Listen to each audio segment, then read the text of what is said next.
Hello, hello, hello, hello, my peeps. It is Thursday and it's a new episode of Chattingz with Bernie. I'm your host, Bernie Dean. So, welcome, welcome, welcome.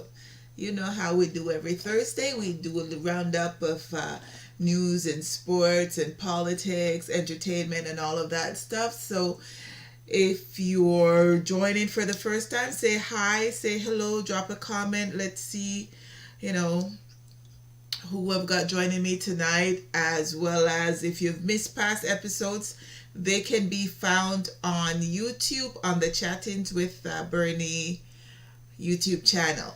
So the few of the topics we'll be discussing tonight are Mariah Carey's been sued for her Christmas song. Todd and Julie Chrisley, they were found guilty.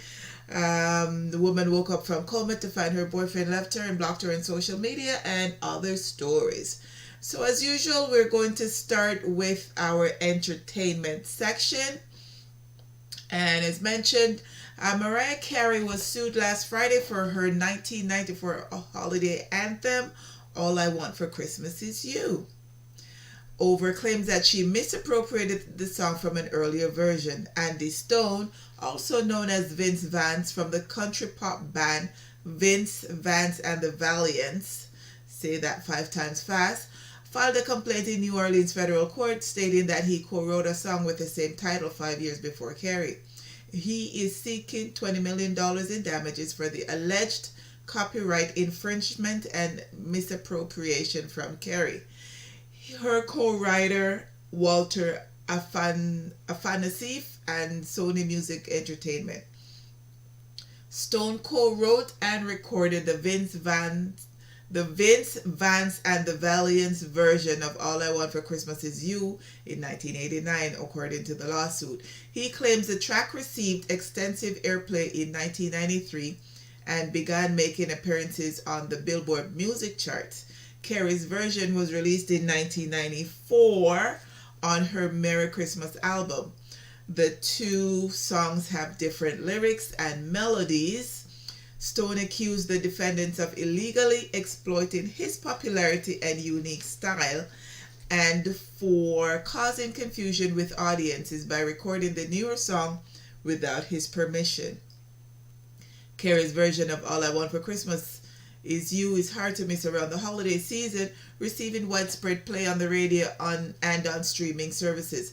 The song has topped the Billboard Hot 100 chart every year since 2019. All I Want for Christmas Is You was Carey's 19th number one song, one fewer than the Beatles. It's unclear when Stone first learned about Carey's song, though his complaint did recount that Stone's lawyers contacted the defendants in April of 2021 about the alleged unauthorized use. They were unable to come to any agreement. Carey, Sony Music, and Stone have not yet made a public statement in regard to the lawsuit. Oh, hey, Colleen, you made it after all. How are you? Can you hear me? Let me know if you can hear me. But this man, I think he's been under a rock for the last 30 years or so, because I don't understand how come that song is almost 28 years, and now he's coming out and claiming that she stole from him and whatever, and he's seeking $20 million. The man lick him at. The man seriously lick him at, because that don't make sense.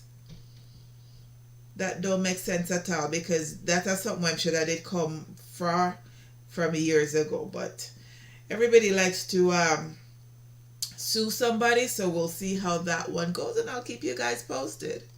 So we're going to move on to Nick Cannon. We're still in the entertainment section, and for those of you who were on a few weeks, you would have heard me state that Nick Cannon was considering getting a vasectomy.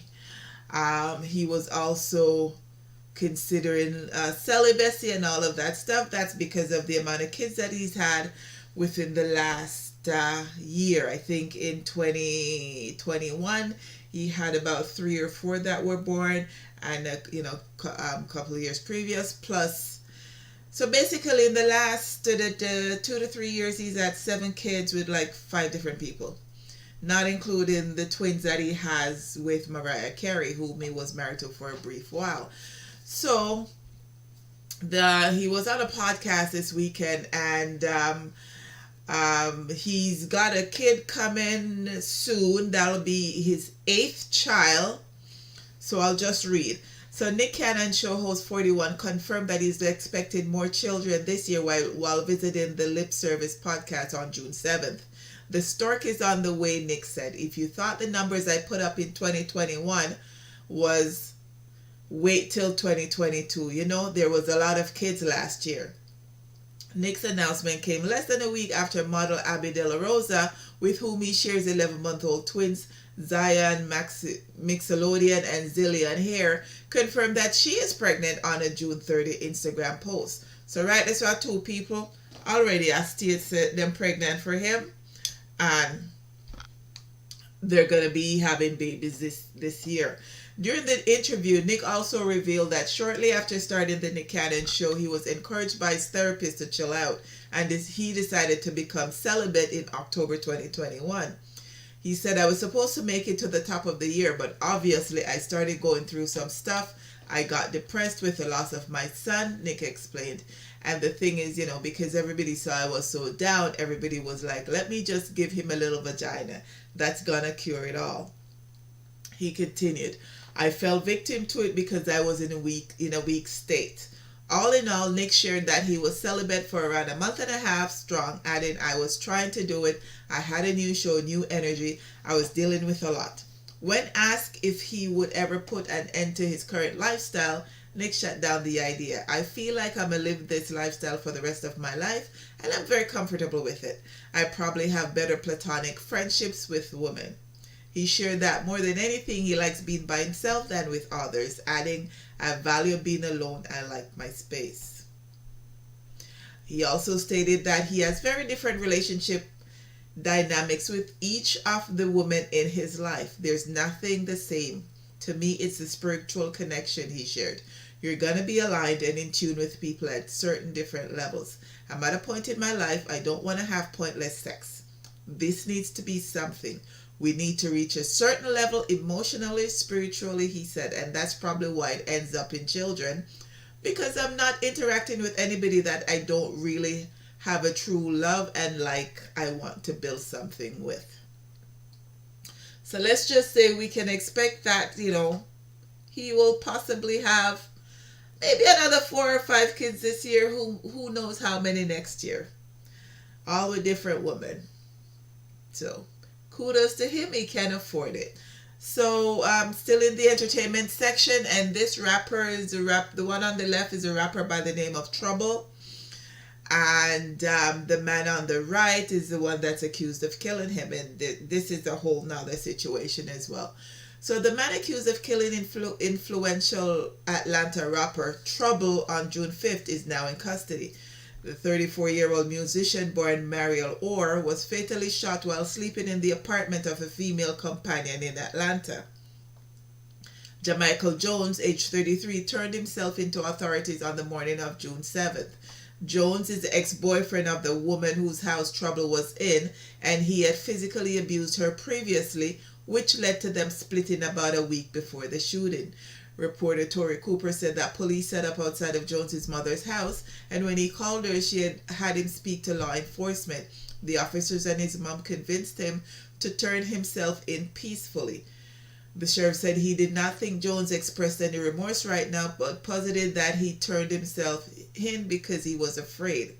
The charges Jones will face include felony murder, home invasion, and battery. Now, the thing about this particular situation is, after this rapper died, there's been about 2 or 3 other girls who came out and saying that, you know, he was their soulmate, the love of their life. One of them he was with for 10 years. He was with this other one for how many years? You know, they're bringing out screenshots and pictures and all of that stuff. So it's ironic that he got killed in the bed of another woman, and all these other women are coming out to say, hey, you know, we were with him too and whatever. So sad way to go, especially when you have others and, you know, you're going to creep on another man thing. But, and this man, no, you kill man, gone to prison, and the woman still there road. ready if you go get our groove on with somebody else. Just so stupid. So stupid, but it is what it is. So Todd and Julie Chrisley, they had a reality show on TV. They have been found guilty in their tax fraud trial on Tuesday after a nearly 3-week long trial. The couple was convicted on all counts in a federal court in Georgia. Todd was convicted of conspiracy to commit bank fraud, conspiracy to defraud the United States, and tax fraud. Julie was convicted of conspiracy to commit bank fraud, conspiracy to defraud the United States, tax fraud, and wire fraud. Todd and Julie turned themselves in shortly thereafter, denying wrongdoing and entering a plea of not guilty. Todd claimed that a disgruntled former employee had set out to convince the U.S. Attorney's Office that the Chrisleys were responsible for committing financial crimes. At the time, a source said that the couple was extremely nervous following the indictment, but that they're happy in a way that it's coming to a head so they can successfully get this behind them. The trial got underway on May 17 in Atlanta, Georgia. So they are in serious trouble. They are in serious trouble because part of the thing is that they used fraudulent documents to get about $30 million worth of loans from different banks. They've got emails, they've got texts, they've got all that information that outlines this, and that shows that they actually, knew, plus they threw other people under the bus in their communication as well. So they could face up to 20 years in prison. They will appeal it, but to be honest, based on the evidence that the police have, I don't think that they will be able to. I don't think they'll be able to win that appeal. So they will definitely be going to jail. So if you're just joining, say hello, say hi, don't be shy. I don't bite. Well, not big bites anyways. Anyways, moving on. So Chris Rock and Dave Chappelle have announced that they will be doing a joint stand-up comedy show in London. The show will take place September 3rd at the O2 Arena, and tickets will go on sale for the general public on June 10th. They've set an age limit for their event, only welcoming guests 18 years and older. So, things are picking up for Chris Rock. Things that always are going for Dave Chappelle, but things finally are pick up for Chris Rock after that epic slap seen and heard around the world. So kudos on them. And, the guy that attempted to hit on Dave Chappelle at one of the shows, he claims that he was offended by what Dave Chappelle said, and he was inspired by what Will Smith did to Chris Rock. That's why he got up and went and slapped him and all of that stuff. So that particular guy, he was in jail. He was charged. He was in jail. I'm not quite sure if he's out or anything of that nature, but hey, people do crazy things. So, hey Carlene, how are you? Anyways, we're moving on to the sports section, and the Toronto FC, they didn't play any match this past week. Their next match is June 18th. There are a couple of international matches going on right now, with different cups and stuff. So that's why there's an international break, so the players can go to their respective countries and play for their countries and play for their home teams in the various international matches that are going on. The Blue Jays, they've won three games and lost 3 games over the last week. They won the series against the Royals. However, they lost the series against the Twins. Their next game is tomorrow against the Tigers. I think they're playing in Detroit. They're still doing well, still second in the AL East. Boston and Warriors, they played last night. Boston win last night. Boston was playing at home, so Boston is leading that series 2-1. The game was kind of, Draymond Green, he annoys me very much because he does a lot of things that are not necessary. I mean, he claims that he does it to get under the skin of the opposing players, which he does. But at the end of the day, between him, Pat Bev, and Lance Stevenson, when Lance Stevenson was a more productive member of the NBA, their style of play and how they choose to do what they do borders on dirty play. So I don't like when they get into all of that shenanigans. But right now, Boston is leading 2-1 in the series. Next game is tomorrow, Friday, in Boston. So we'll see how that goes, because Warriors do not want to be down 3-1. So they want to go back home at least 2-2. Okay. So we'll touch on Deshaun Watson a different time. I've got to do a whole story on him. The NFL player that I think 66 women came out and stated that he sexually assaulted them. They're all masseuses, and he sexually assaulted all the masseuses. So that I'm going to do a whole separate video on and post that on YouTube, because that's just crazy. Anyways, there's a lot of things happening in the PGA right now, because there's a new golfing group called LIV. And what's happening right now is that various PGA golfers are resigning their memberships from the PGA to join this new league called the LIV Golf International Series. So some of the guys that have already left the PGA are Phil Mickelson, Dustin Johnson, Sergio Garcia, Bryson DeChambeau, Patrick Reed are just some of the ones that have already resigned their membership.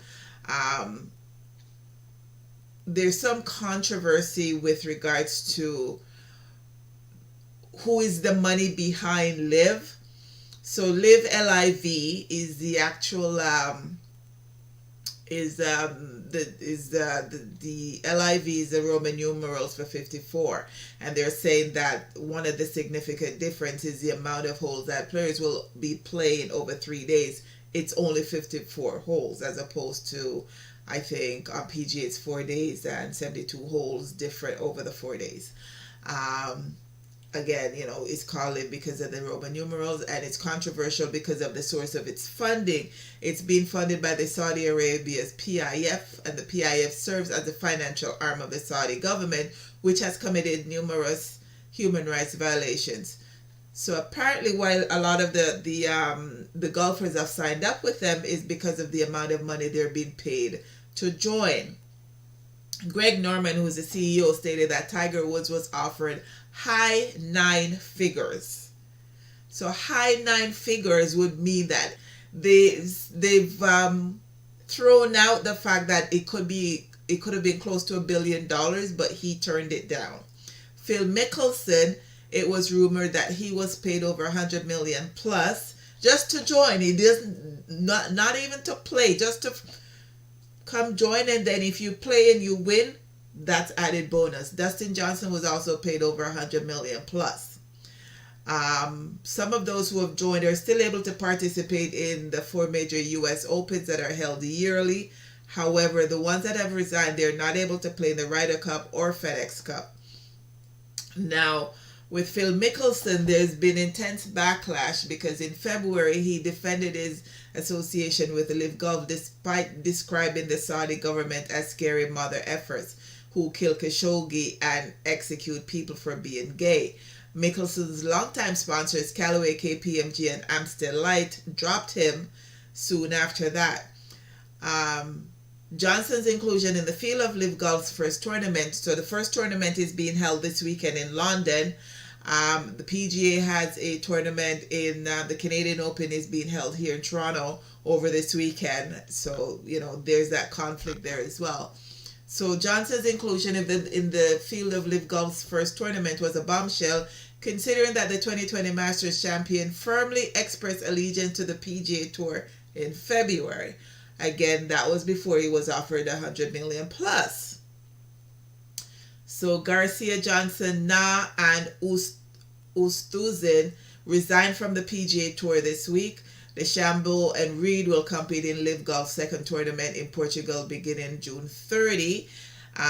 Sponsors have mostly stayed silent during the recent run of golfers pledging their commitment to LIV. However, the Royal Bank of Canada, who is the only sponsor to react publicly, dropping its sponsorship of Johnson and Graham McDowell after the golfers opted to skip this week's PGA Tour event sponsored by the bank in favor of the first Live Golf tournament. So, and it came out late this evening because I saw it on the news on the Chiron a few minutes ago that 17 golfers have now been suspended from the PGA. So I guess those are all the golfers, some who have resigned already and some who have not yet resigned but have decided to play the Live tournament. So the PGA has decided to suspend them. So there's there's some shake-up in the golfing world. Money talks, and those who are not doing well, Phil Mickelson, apparently he gambled away $40 million of his money. They're going to go where the money is. And right now, there's more money behind Live than there is, the PGA has major, major backings. But let's face it, the PGA isn't paying anyone $100 million to join them. They're not paying anyone $20 million to join. You just have to earn the right to become a member of the PGA. So it's interesting. So that's the entertainment and the sports section. We're going to start on the news section right now, and we're starting in Jamaica. So most of you may have seen the video by now with a student who was fighting the teacher at Tivoli Gardens High School. So there's been a lot of different talk about what was happening, why this happened, and all of that stuff, and why it started. At the end of the day, the student has been suspended from school, as well as he's been charged with assault. The teacher is off school. The school was closed for a day. Apparently the principal, when he found out what happened and whatever, he fainted, had to be rushed to the hospital. I'm not quite sure if he was still there, if he's out yet, or what the situation is. However, so word came out that the student was not supposed to be in the class, and the teacher asked him to leave. He chose not to leave, and one thing led to another, and the scuffling start. The teacher pick up the desk, lick the pitney, him take it for an hour, and all of this. But at the end of the day, in the video, it didn't show that he actually was hitting the teacher. More like him a try him best not to hit the teacher, but she a fling lick pan him, box him, drape him up, and all of them something there. So after the child was charged with assault and whatever, they did an interview with a Jamaica Gleaner. And in the Jamaica Gleaner, he said that he knew he was wrong because she told him not to come to the class because that's not his classroom. He claimed that he went to the class to buy, I think, candy from a girl. So that's not his classroom. He claimed the teacher told him not to come in the classroom.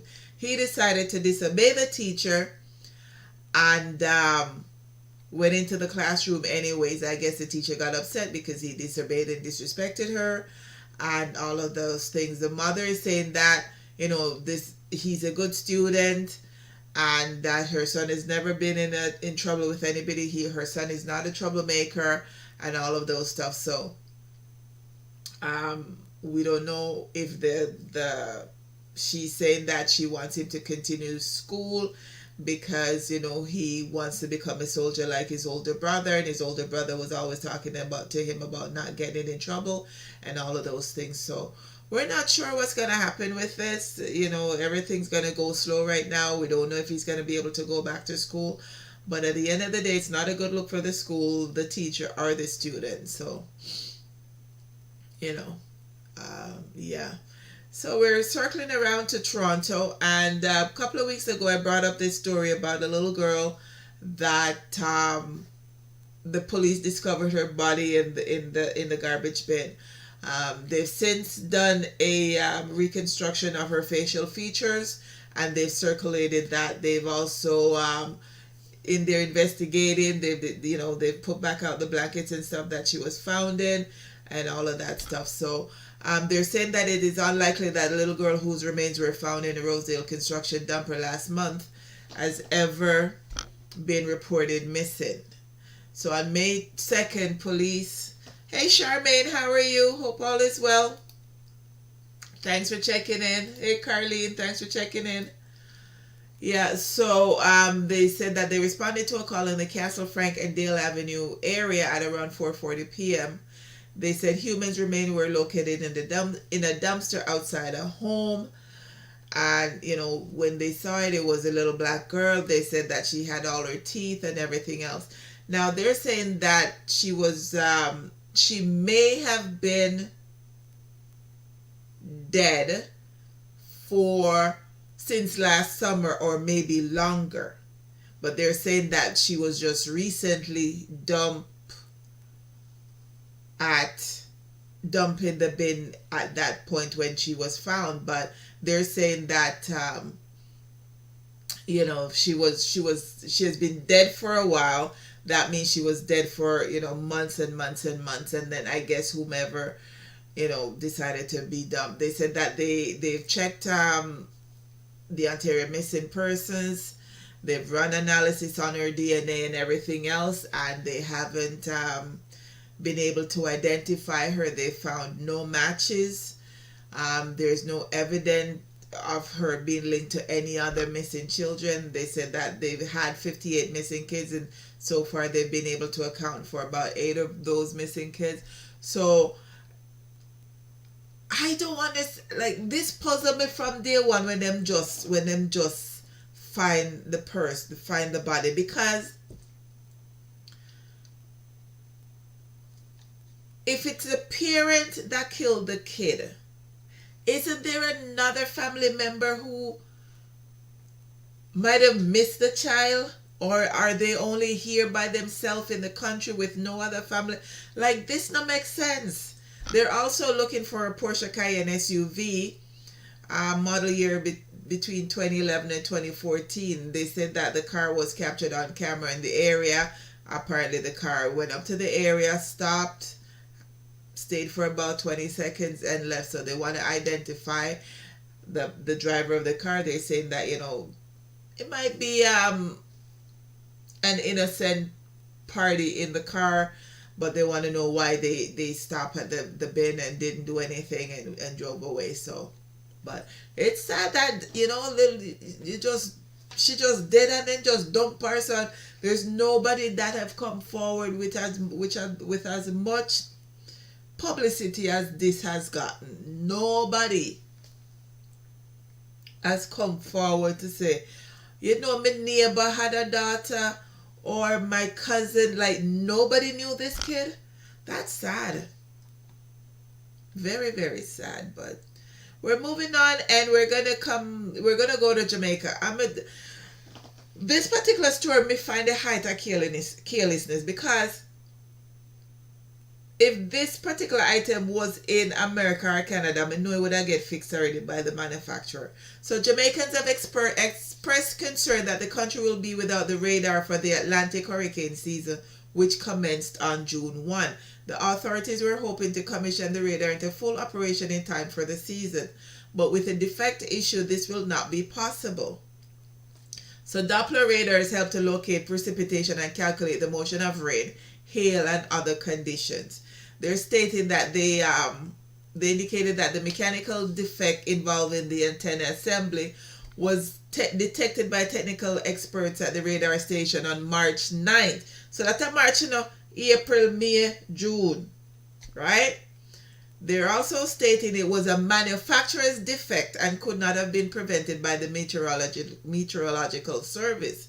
They said that they contacted the manufacturers in the United States, and the manufacturers made arrangement to do a physical assessment, which they did on March 16th. So they found out on March 9th. Physical assessment was done on March 16th.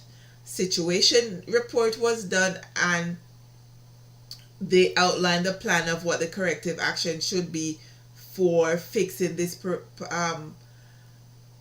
But they're saying that it could take up to another 6 months for the problem to be fixed, which include the replacement of the defective antenna. No, apparently this Doppler radar has a 3-year warranty on it, By the time them don't fix something else, fix this item on it, something else might go wrong, and it out of warranty. And I'm sure that if it was Canada or the US or UK or a bigger country, they would have moved faster to fix it so that it would be operational, so that you can, we can get the use of it. And as them say, it's hurricane season. And this is very essential in being used for hurricane season. So, height of carelessness.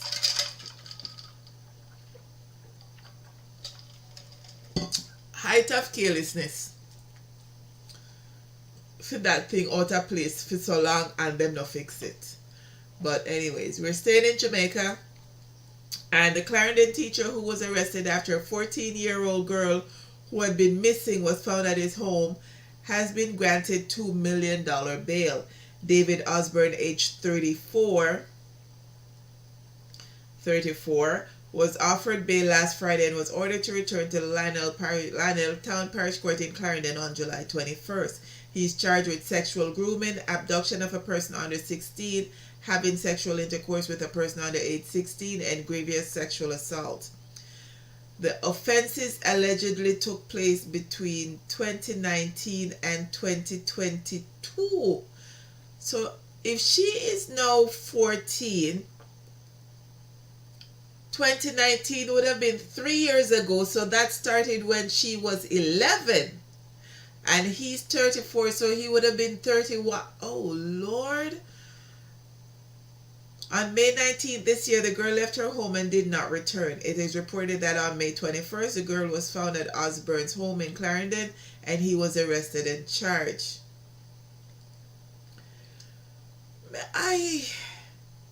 So part of his bail condition is that he should live outside of Clarendon. He was also ordered not to have any contact with the complainant. So the teacher fully took up the 14-year-old girl, gone him house with her.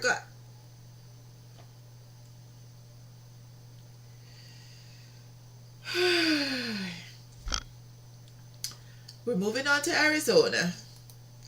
Drop your thoughts in your comments. Let me know what you think, because this, I don't understand. I don't understand. But we're moving on to Arizona, and 3 officers have been placed on paid administrative leave after failing to efficiently respond to a man's cry for help as he drowned. This was revealed in a transcript of the encounter. Initially, authorities were responding to a dispute between a couple close to the Elmore pedestrian bridge in Tempe before one person got into the Arizona lake in an attempt to go swimming. 34-year-old Sean Bickins and his unidentified partner told officials that they did not engage in a physical confrontation. Police informed the pair that they were doing background checks to see if any of the two had active arrest warrants. Shortly after, Bickins climbed over a fence and got into the water. So this is while the police was doing the background check on them. On the two parties, one of the party met, one of them decided that he was going to go into the water, which body cam footage from the police, what police was wearing, that's how they know. The man told officials, "I'm going to go for a swim. I'm free to go, right?" Officers told the man he wasn't authorized to swim in the lake. However, they watched as he continued to get in and did nothing. They have the video of him getting into the water. While he was in the water, 34-year-old Sean Bickins told the police that he's drowning, and one officer responds and said, "Come back over to the pylon." As the man tells the officer he's unable to, another cop says, "Okay, I'm not jumping in after you." So Bickins begs, "Please help me, please, I can't touch, oh God, please help me." One police officer tried to get a boat to help. However, at that point it was too late. There have been no reports of how long he was in the water before he drowned, but his body was recovered from the water hours later. So those 3 officers are under investigation. In a press release, the Tempe Officers Association said the officers are not trained for water rescue. They said attempting a high-risk rescue could result in an officer's death. Instead, officers did follow protocol and went to get a boat. However, the boat was at another marina about a mile away, and by the time that was in place, the man drowned. So Charmaine says police can't swim, so they did not try to venture in to save the swimmer. No fish. That is true. But it's sad that the man basically, that's like death by misadventure, because him going out of sea, him going out of the whatever it is, the harbor by himself, him going out of water and knowing he could not swim. That's just sad though. Very, very sad. So we're moving on to Oklahoma. And Oklahoma authorities have charged an Elk City eye doctor with biochemical assault